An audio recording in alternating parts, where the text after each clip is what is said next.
A vacation, the ancient mind pondered, was not all it was made up to be, especially when it was accidental and seemingly without end. Certainly he could understand why the mortals spoke so highly of relaxation, as their lives were short and mostly pointless. He, however, had plenty of valuable things he could be doing.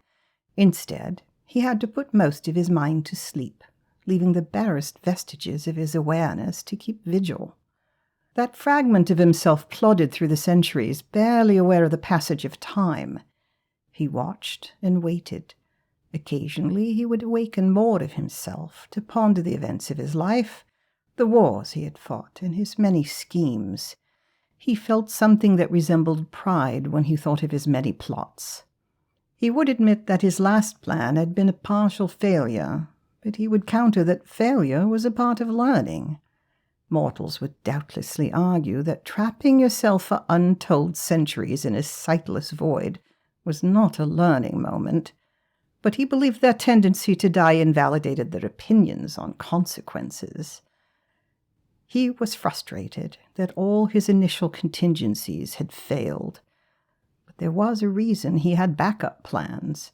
Of course, most of those plans had also failed, but that was why his backup plans had backup plans. His mind moved through his remaining options. The first, best, and most unlikely plan relied on one of his minions surviving and manually triggering his release. He believed there was a near-zero chance this would still happen. The worthless creatures were probably all dead. One of the mortal races was the next best option. He was surprised none of the Dwergas had stumbled upon him. They had always been his favorite mortal race, and he'd spent a great deal of time designing an infiltration vessel suitable for the sturdy crafters.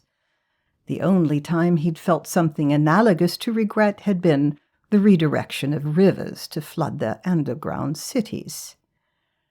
The Dokalfar were impossible, as they had arrogantly believed that they could bind him. He would admit that having their entire race join in a massive ritual to enslave him had been rather concerning, but in the end they had all confusingly dropped dead. It was frustrating that he had to unlock the secret of their accidental genocide. The ability to cause an entire population to suddenly die of stroke would have been very useful. Most of the intelligent races had suffered a fate similar to the Dokalfar. He had varying levels of culpability in their demise, but he was confident something was left. He had extensive experience with how resilient sentient life was.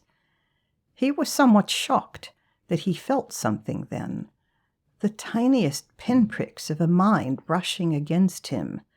It was a mortal of some type, a female that almost seemed human. He carefully pushed and found the creature had erected barriers around her mind. He had dealt with similar barriers before.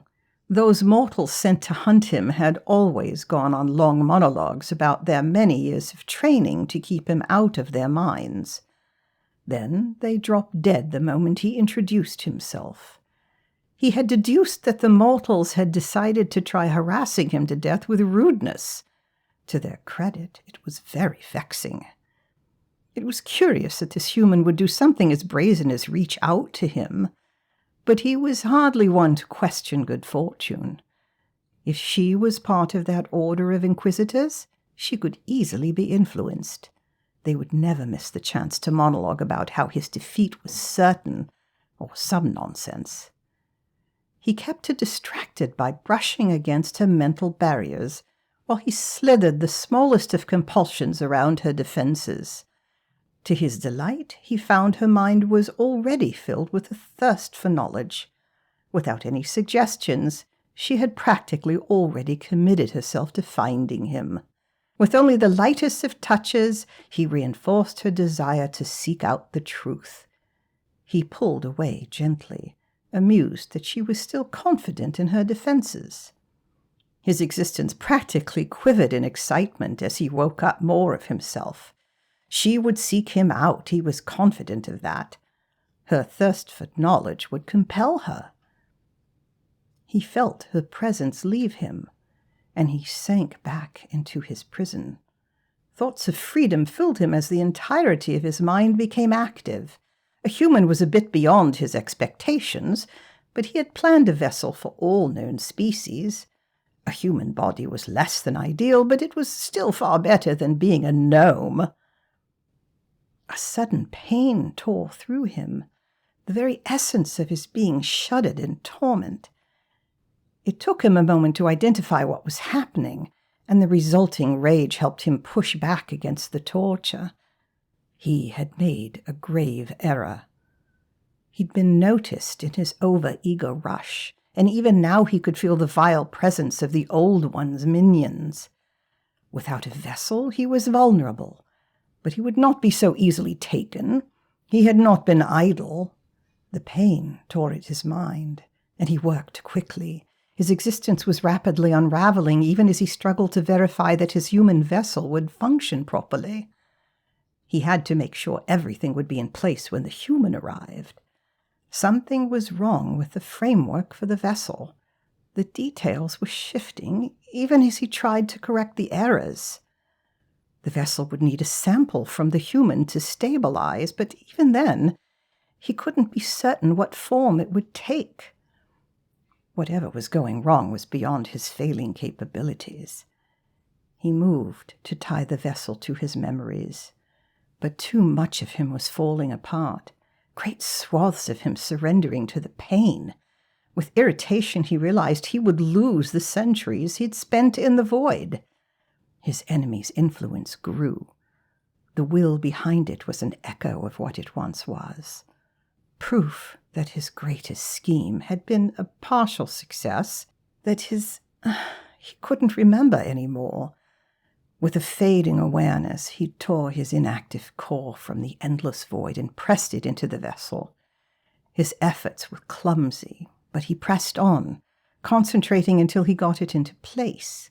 The core was important, though he didn't remember why. Everything was failing him now. The void pressed down on him, with his core gone. Soon there would be nothing left. The agents of... he couldn't remember, were growing in number. They felt wrong, bad, too many. Everything was wrong. The next him would have a lot to do. Maybe that was good. He thought he liked having things to do. He was dying. The demon ground to a halt.